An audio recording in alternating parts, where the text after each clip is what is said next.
Welcome to YMCA 360. I'm Efren, your swim instructor for today, and this is our School Age Learn to Swim series, where we teach you how to teach your child how to swim. Welcome to episode 4, where we learn all about the front float.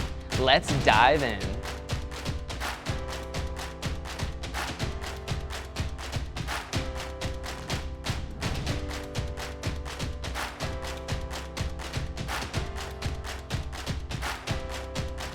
Hello and welcome back to the pool. I'm here with Julian and we're gonna learn about front floats today.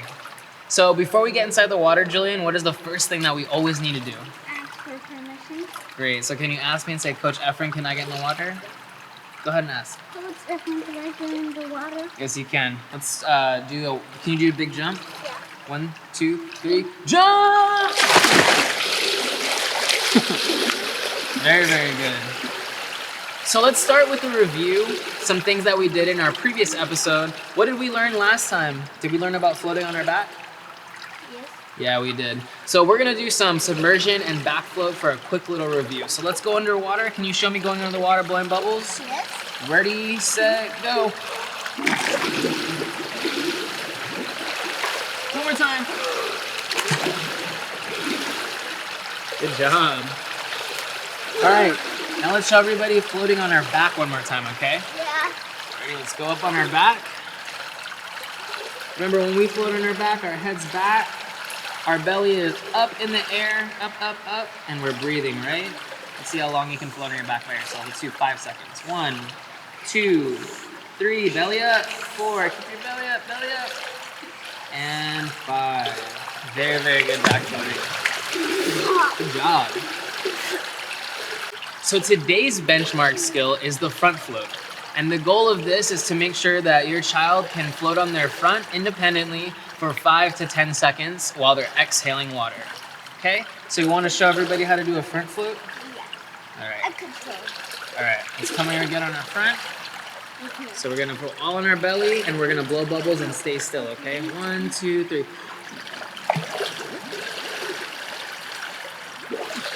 Good job. Let's try it one more time and let's get our feet a little bit more behind us, okay? Okay. So lay completely flat in the water. Ready? 1, 2, 3, 4. Good job. Let's do one more without moving, okay? We gotta be frozen. Okay? Let's be frozen. 1, 2, 3, bubbles, go. 1, 2, 3. 3 seconds? Can we do one more for 5 seconds? We gotta blow it really slow, okay? Nice and slow. Real slow. 1, 2, 3. Be frozen. 1, 2, 3, 4. That was good. For 5 seconds. Good job. Remember when you're teaching the front float, your hand positioning is right under the armpits of the child. Make sure you keep that light touch and allow them to experience floating inside the water independently as possible. Okay? And as they get more advanced, you can start letting them go or go on a single arm and then just letting them go and just watching them. And if they're uncomfortable, you can go right in front of them and make sure that you're floating underneath the water so they can see you doing it too, okay? Now we're gonna get more into practicing our front float. So remember, our benchmark is for your child to float independently for 5 to 10 seconds. Always make sure that all the front float activities are time-based so your child has a mental goal for each time they practice it. So let's do some beginner level front floats. So let's both go underwater. My hands are gonna be under Julian's armpits, and then we're both going in the water. Can you look at me and blow bubbles? All right, ready? Make sure your legs are gonna be behind you, okay? 1, 2, 3.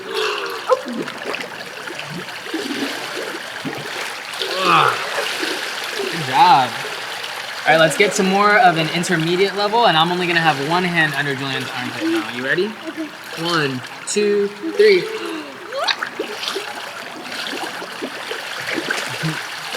Good job. All right, this time we're gonna have no arms. You're gonna do it by yourself. Okay? And So make sure, short hair. because the water's making my hair short. All right, ready? 1, 2, 3.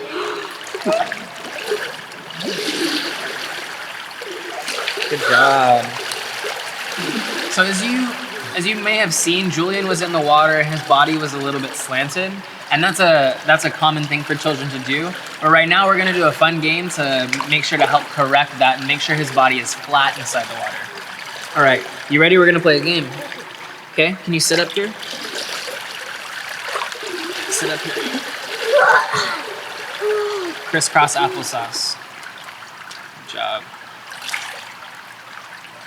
All right, so the game that we're gonna play, Julian, is called Skydiving Game, okay? Skydiving? Yeah, skydiving. You know what skydivers look like when they're in the sky? Yeah. You know when they jump out of airplanes? Yeah, like that. So watch me. So I'm gonna be a skydiver inside the water, so look at me, okay? Ready? And count to 5 for me. Okay. Can you count? So count me, I'm gonna skydive for 5 seconds. Ready? 1, 2, 3, 4, 5. So did you see I look like a skydiver? Yeah. All right, so now we're gonna both play. And we both have to be skydivers for 5 seconds, okay? Then who's gonna All right, ready? Come in the water. All right, you ready? We're gonna skydive for 5 seconds. 1, 2, 3. Green bananas. 1, 2, 3. Skydive.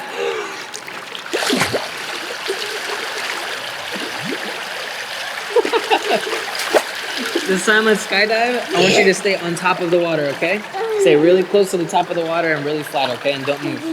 Ready? 1, 2, 3. Skydive. Yeah, that was perfect skydiving. Good job. Really good. All right, we're gonna do one more game for being on our front and doing front flips, okay? It's called Bubble Blizzard. Bubble Okay? Blizzard? You gotta blow bubbles in my face and I have to blow bubbles in your face, okay? No. Yeah. Ready? 1, 2, 3.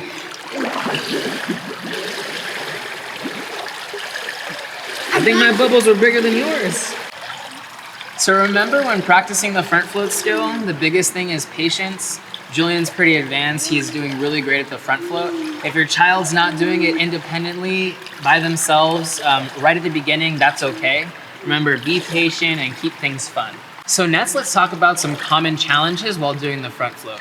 The first common challenge is when your child gets water in their eyes or face or ears and they don't like that. We really recommend that you go back to a previous video for bubbles and submersion just to get them more comfortable inside of the water. Next challenge is if your child doesn't want to let go of you underwater, remember to do this gradually. So start with 2 arms and then go to 1 arm and then eventually let them do it independently. And the last thing that you really want to watch out for is breath holding. You never want your child to be holding their breath under the water. So always make sure you're exhaling and then you're going under the water and they're looking at you exhale. And this can be amplified by making some silly noises like when we're under the water, or doing those fun games like the Bubble Blizzard game, so where they can visually see the exhale happening. Yeah? Yeah. Did you have fun? Yeah. What'd you learn today? Floating on our front. Yeah. Thanks again for joining us today, and make sure to check out our next episode where we learn all about Backlight. the back glide. All right. We'll see you next time. Bye. Bye. By using this content, you represent that you understand that this is not an official swim lesson and children must have a guardian present while in the water. You understand that it is your responsibility to judge your physical and mental capabilities for such activities. It is your responsibility to ensure that by participating in this video from the YMCA, you will not exceed your limits while performing such activity, and you will select the appropriate level of classes for your child's skills and abilities, as well as for any mental or physical conditions and or limitations you have. You expressly waive and release any claim that you may have at any time for injury of any kind arising out of your participation in a YMCA program or use of a YMCA facility against the YMCA or any person or entity involved with the YMCA, including without limitation its directors, principals, instructors, independent contractors, employees, agents, contractors, affiliates, and representatives.